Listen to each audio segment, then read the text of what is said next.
Greetings everyone, this is Ehav Ever from the Chronicles of Ehav Ever, and this video is going to be addendum to the last video I did called Torath Mosheh, the Orthodox Judaism versus Reform Judaism debate.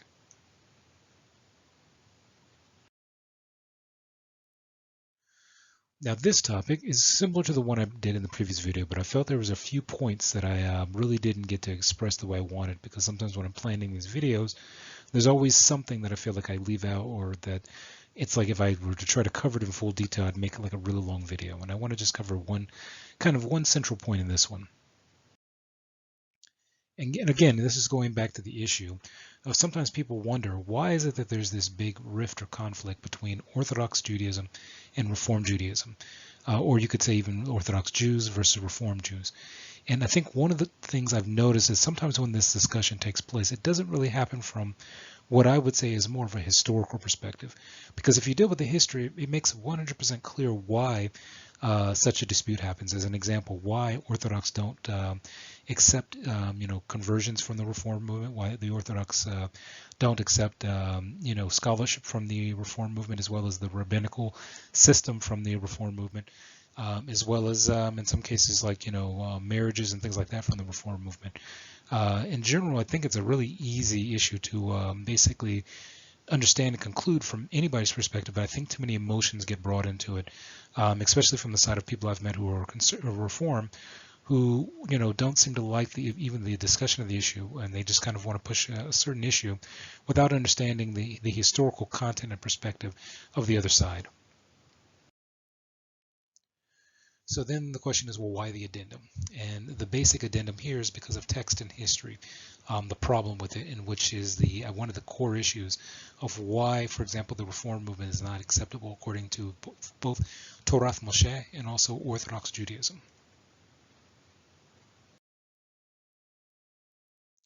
So in the previous video, we dealt with some things that were basically questions, or not questions, but just like considerations. Like if Reform Judaism is true, then one would have to accept that the written Torah / Tanakh is false or incorrect.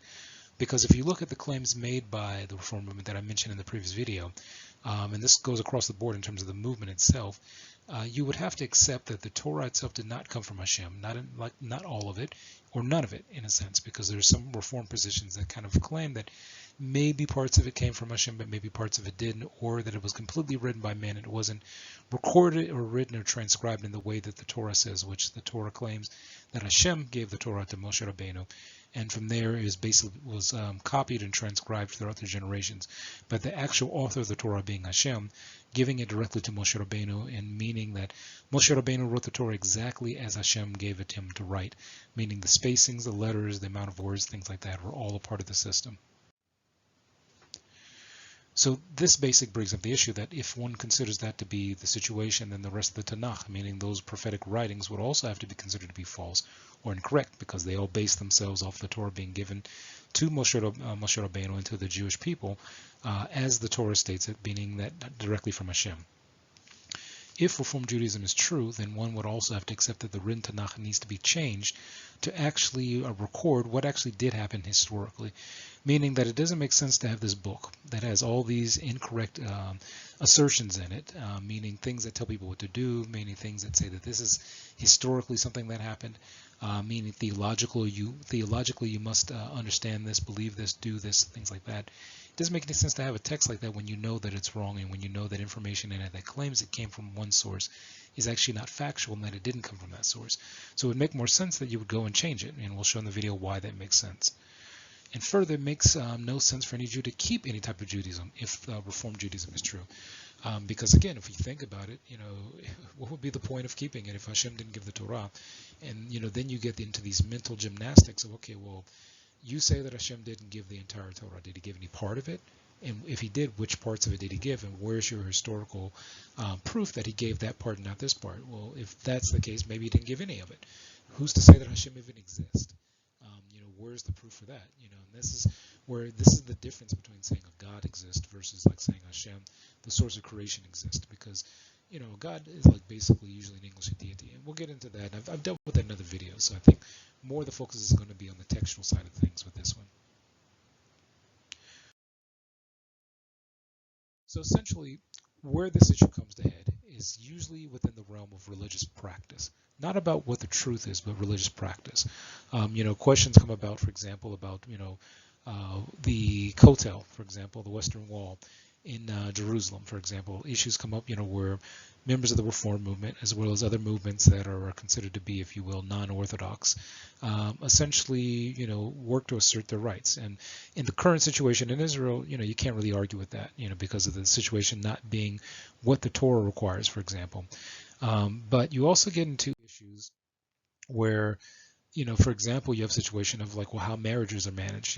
The Torah gives some very specifics of, what is the correct form of marriage to take place. And it definitely isn't what you see in this picture. But again, someone, in this picture, these people in the picture getting married and, for example, wearing talits and things like that. If the Torah says something contradictory to what they're doing, how does one deal with that, in a realistic historical manner? There are some people who, for example, eat things that are not kosher. And when I say not kosher, not specifically from the aspect of what the halakha says about it, but specifically just like 100% what the Torah says about it. There are people who don't follow that and then will still say that they're following some form of a Judaism. There's even like a weirdness that started up maybe I think in the last few years where there are people giving like bar mitzvahs to pets. One of them being called a bark mitzvah. Making a joke of the Torah, and this is something that one would have to say, how far does it, a person go until, for example, a person says, this is not from the Torah whatsoever, this is something completely different. And then, like I said before, looking into this topic, one of the big issues is, concerning like food, things that the Torah gave that people may say, okay, well, I don't believe that I have to do that anymore. Yet Hashem says in the Torah, or at least what the written Torah says, is that no, this is something that's eternal. And someone saying, okay, well, they're going to do something like what you see in this picture, eating bacon, like as a part of a kiddush ritual, So this is the issue that I'm going to be addressing, and from its core issue, I think that if we deal with the core issue, then all the other issues kind of like make more sense in terms of why Orthodox Jews would not accept something like what you've seen in the previous slides that comes from the Reform movement, for example. So let's deal with the Reform Judaism claims. They're basic claims, not always as they state them, but as they would have to logically conclude to if one were to accept them. You would have to accept that Reform Judaism claims that the written Torah did not completely come from Hashem. And I've covered that in the previous video of why, that seems to be, that would be kind of a weird issue to be based upon how the Reform movement manages itself. The next thing is you would have to conclude that, the Reform Judaism, basically claims that mitzvot that are explicitly stated in the Torah as eternal are really not eternal at all. You would also have to conclude that transgressions that the Torah and the prophets warned Israelis and Jews against are not transgressions at all. So let's think about this for a little bit. Essentially what we would have to say here is that Torath Mosheh by its own definition is either true or it is not true. There is no in between with this. Essentially what would have to, when we look at the idea that if a person says, okay, well, this is religion. Religion is just what it is. It's about belief and faith. Actually, the Torah doesn't say anything about faith, and it doesn't talk about religion. Essentially, what it says is that these are historical situations. These are historical facts. Develop yourself in this way to deal with the historical realities. That's what the Torah has in it from pretty much page to, from not page to page in some cases, but some cases from one part of the scroll to the other part of the scroll. It either has to have happened, or it has to be true, or it's false, and it's something that people should, move themselves away from. And that's something that, is an important element of reality. So what do I mean by this? Essentially, when one deals with the Torah, there's several different things that are basically concluded to be the practical application of Torah. So basically, the practical application of the Torah consists of the following: what's called halakha, what's called gezerot, what's called takanot, minhagim, azharot, and instructions. So essentially that's halakha, which is like Jewish law or laws of the Torah, or how the actual practical application of the Torah goes. Gezerot and takanot are essentially when the basic judicial system has to make rulings of different types, and then you have minhagim, which are like almost like practices of like how things are done, on a regular basis, and then you have azharot, which are essentially warnings, meaning that this is not permissible, this is a forbidden, and these things come from the Creator of all things, or are instituted in order to not break the rulings that the Creator of all things instructed, and then the instructions. So this is what makes up the entire 5 books of Moses, the entire 5 books of the Torah. That essentially from start to finish, this is what all of the either stories in the Torah, meaning historically this happened, or philosophically this is what happened, all the way down to like, this is the actual practice during this time of the year, do this, in this situation do that, men are this, women are that, marriages like this or that. All of these things are basically included in this issue. So this brings up the question, why would any person, why would any Jew take all those kind of elements of the Torah, take them on and actually perform them?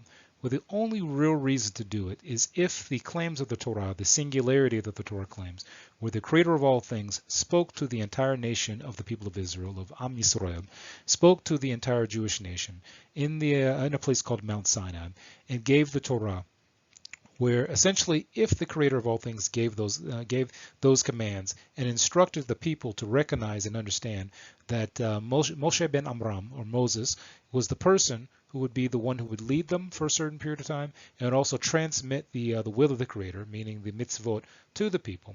That is the only reason to do all of those things in the way that they're presented in the Torah. So essentially, the only reason to build a society like that based upon the way the Torah writes it is because of the fact that it was given as a national revelation to the Jewish people.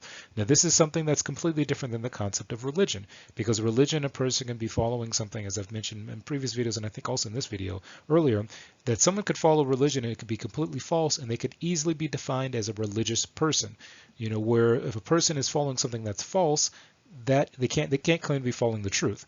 So the basic perspective here is that the only reason for a Torath Mosheh Jew or an Orthodox Jew to attempt to even do any of the mitzvot mentioned in the Torah is if the singularity of the Torah being given by the Creator of all things out Mount Sinai as a national revelation actually took place in history. If it didn't take place in history, it makes no sense to do any of it because there's no value to it whatsoever. And at the end of the day, if a person says, well, there is a Creator of all reality, but he didn't speak to the people of Israel, and he didn't give the Torah, or he only gave a third of it, a half of what we have it as now to be the Torah, it would only make sense to do the part that the Creator of all things gave and not the part that obviously someone had to have invented or created or added to it against the will of the Creator, where the Creator basically says, don't add to it, don't subtract from it. Here's where a person would have to be able to be very logical with the situation. Let's assume, for example, that the Torah as it exists right now, let's say the 5 books of Moshe ben Amram, for example, in reality Hashem only gave, like, let's say 3 books rather than 5. Then wouldn't it make sense for someone to say, okay, wait a minute, every person who followed Moshe ben Amram should only be holding by those 3 books that Hashem gave, if Hashem himself did not give permission for Moshe ben Amram to add 2 more books to it. So what this would mean is that if he added 2 more books to it, you would expect either 2 scenarios to be the scenario. One, that the Creator of all things would stop him in his tracks, correct him, and tell him, I did not tell you to write those other 2 books. Only give the people of Israel the 3 I told you, and I have the power to stop you, Moshe ben Amram. Don't add any more stuff to my book. Maybe I chose the wrong person.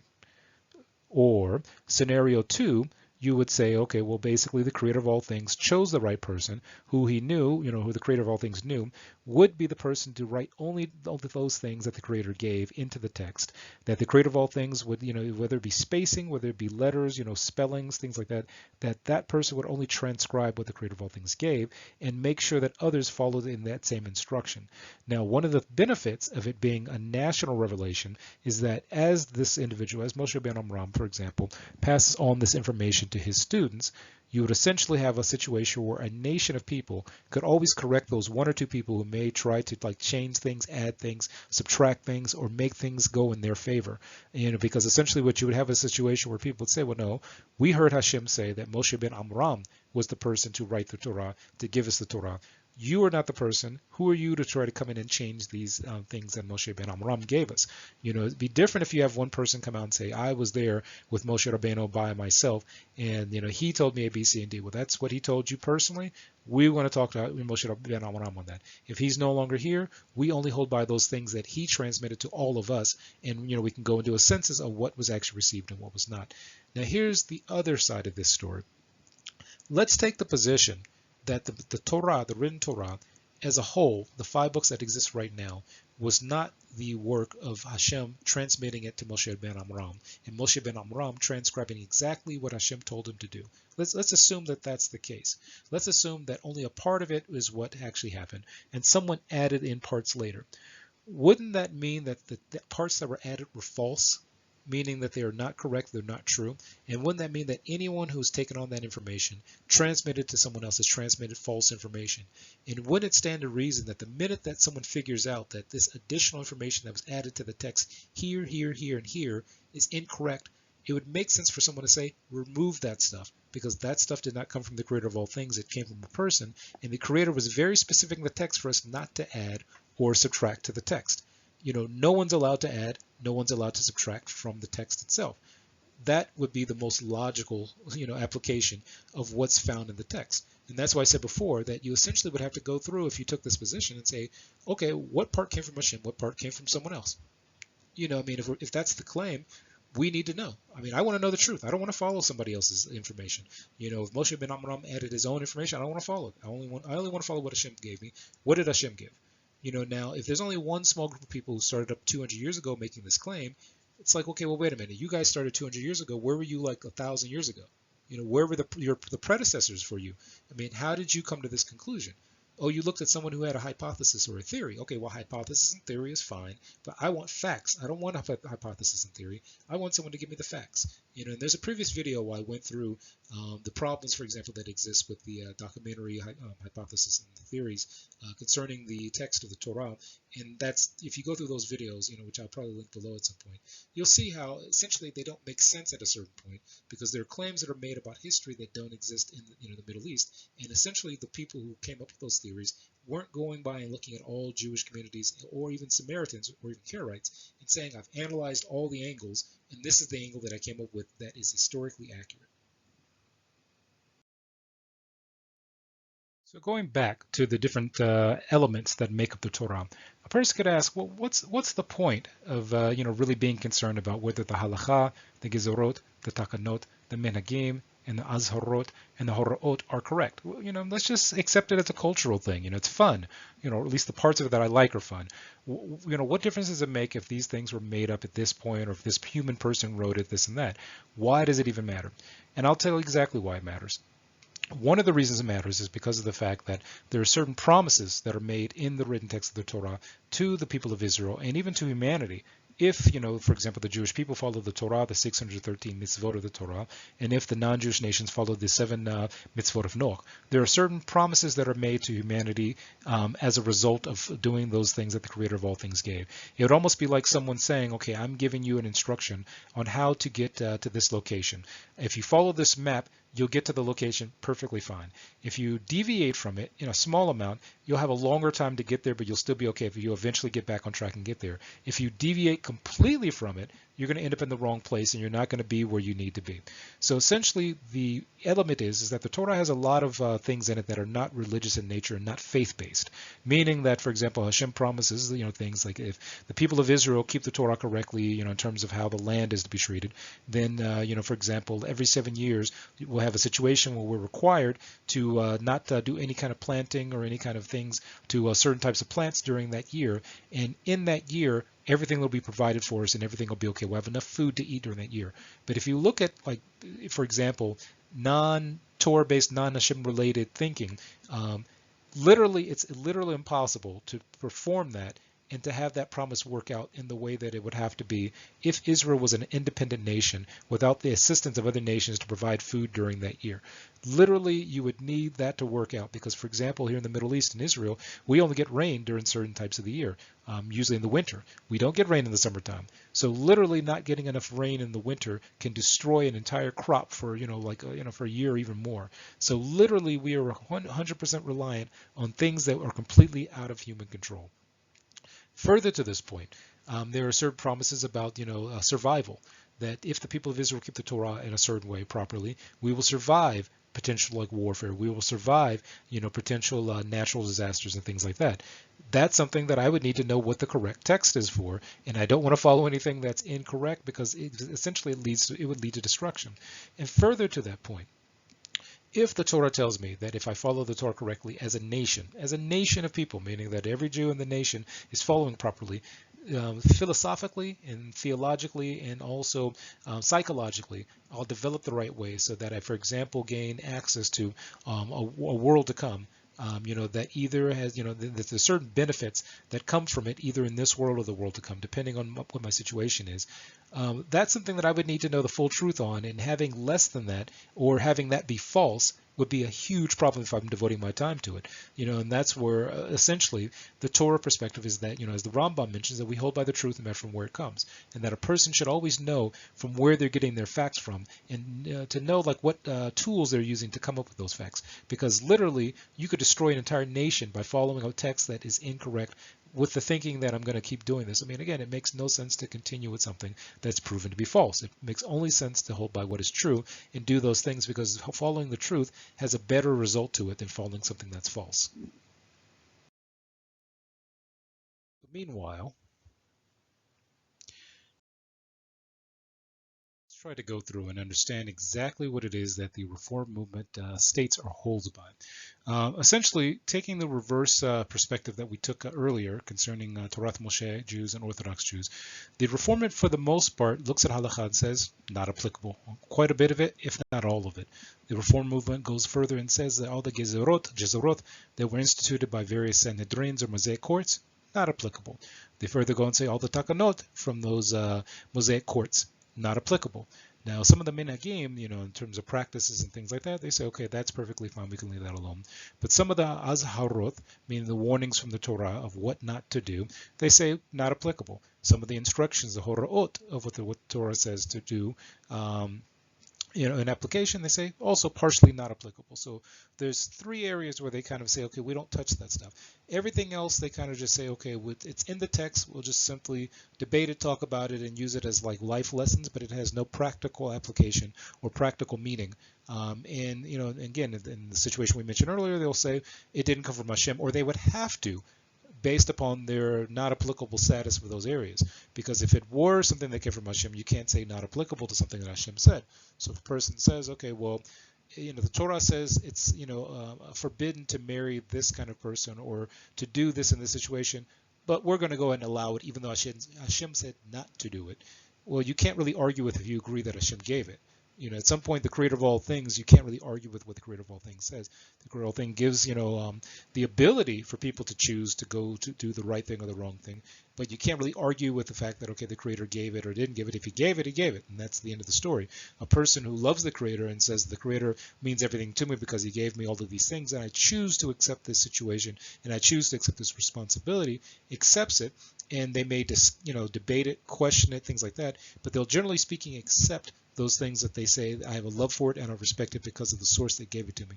But someone who wants to reject it normally would have to find some way to say that that's not something that's applicable to me for these reasons or it didn't exist to begin with.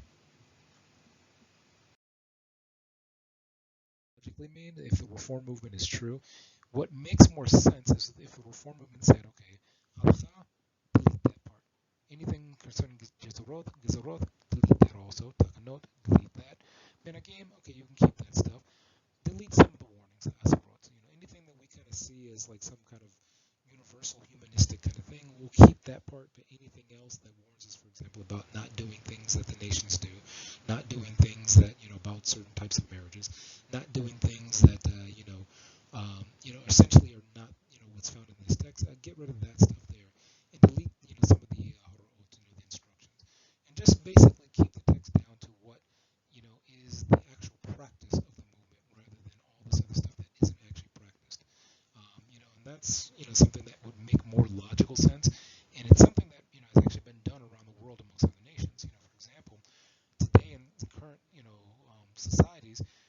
have the Greeks, for example, who mostly have abandoned all of the ancient Greek, like things from Olympus and things like that, of the Greek deities that were once worshipped thousands of years ago. You don't have them still continuing that, and even if they learn it in school, they don't learn it as a part of like some continuous culture that they practice on a day-to-day as well as like yearly cycle. It's just kind of like, okay, in the past, a long time ago, people believed this, and then we're done.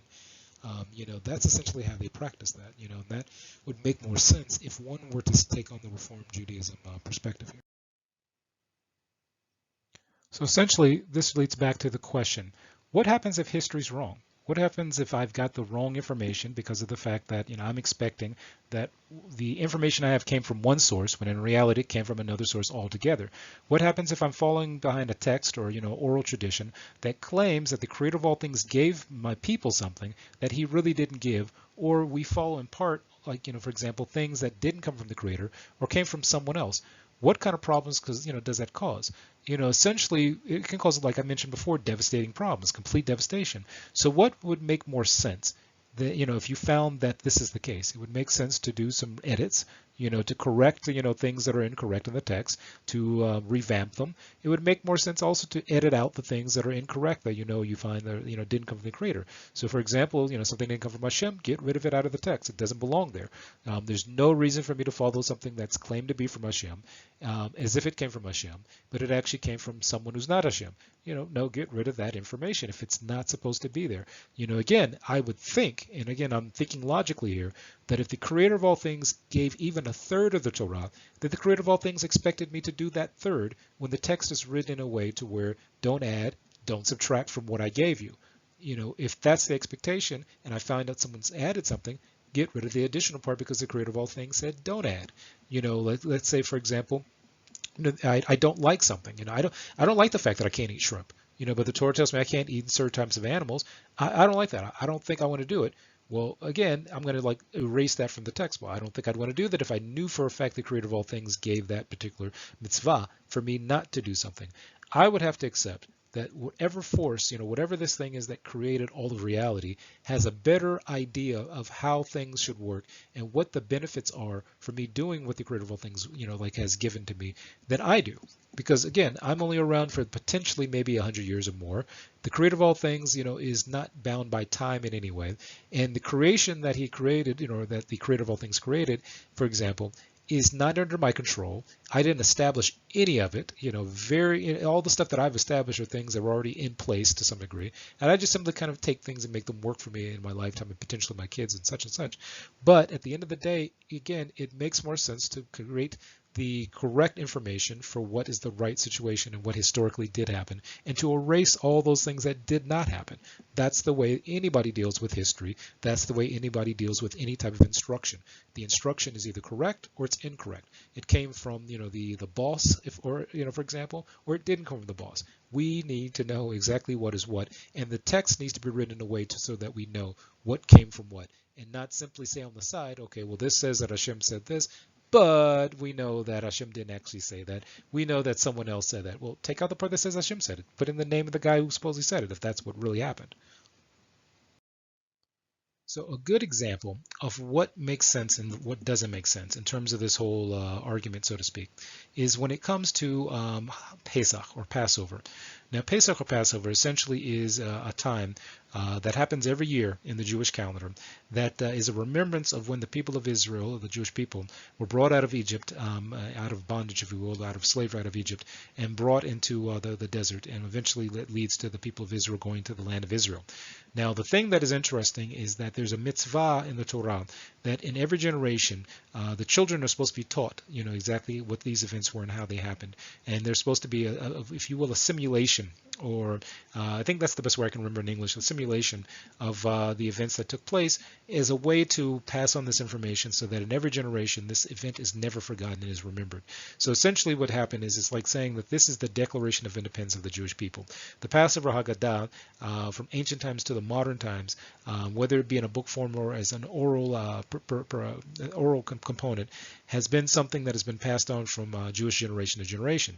Interestingly enough, even Jews who don't believe in the Torah do this particular event for the most part. I mean, there are some Jews who don't. I met a guy once whose mother told him none of this stuff is real, none of this stuff happened. So every Passover, that's what they would do. They'd sit at the table, and she would talk about how it didn't happen.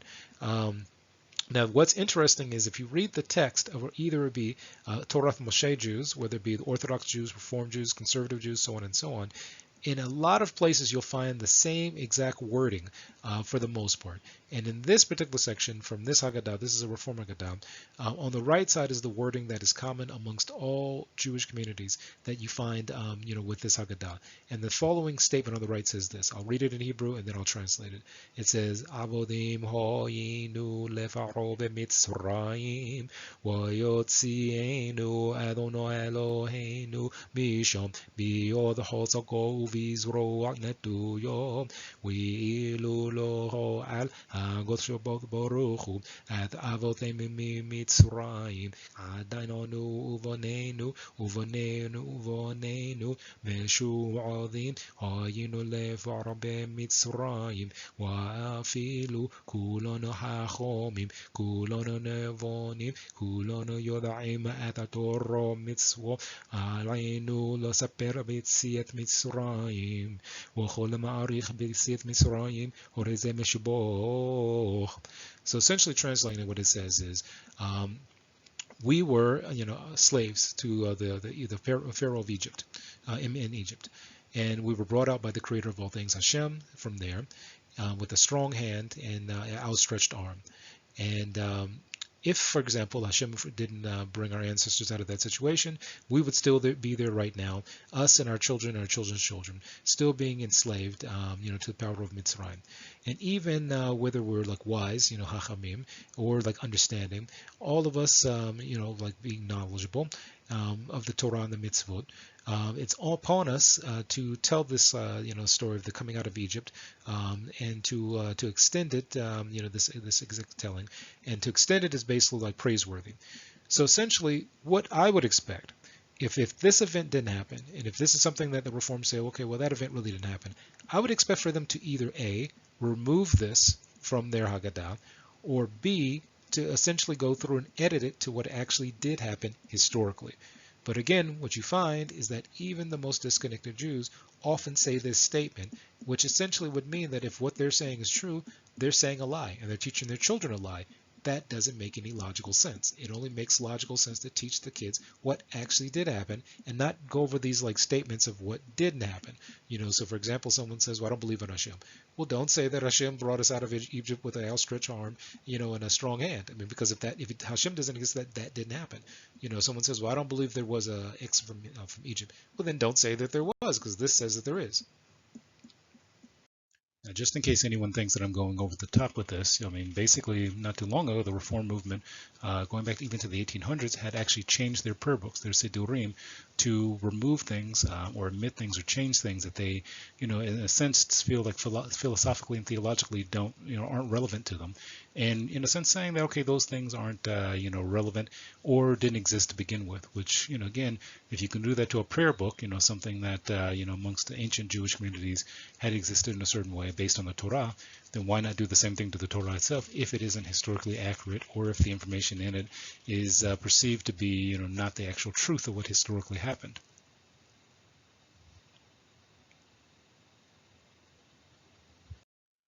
Therefore, essentially, as I've mentioned in the other video and there's some other ones, that history either happens or it didn't happen. There is no like in between with history. A person may say, we'll debate about how like certain things like specifically happen, but if there's an independence, if a country exists, then there was an independence somehow. Somehow it was established. You could even take the American system of, for example, there was an American Revolution. Well, either there was or there wasn't, because if there was no revolution, there would be no country.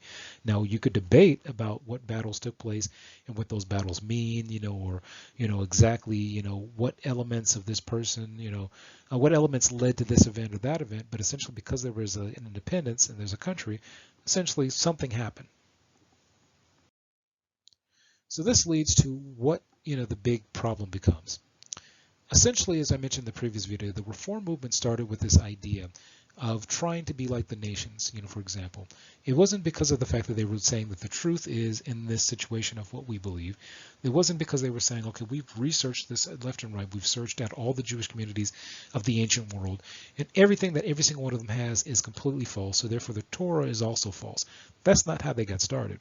Essentially, the whole thing, as I mentioned before, was this idea of being a man, a regular man in the street, and a Jew at the house, meaning that a person, like when this movement started in Germany, in France, being a Frenchman in the street, being a Jew at home, and only at home, and keeping it there, which was like contradictory to what had existed in other Jewish communities. It was also contradictory to the way things worked in the Middle East and in North Africa, where there was no such thing as being a Jew, a regular man in the street and a Jew at home.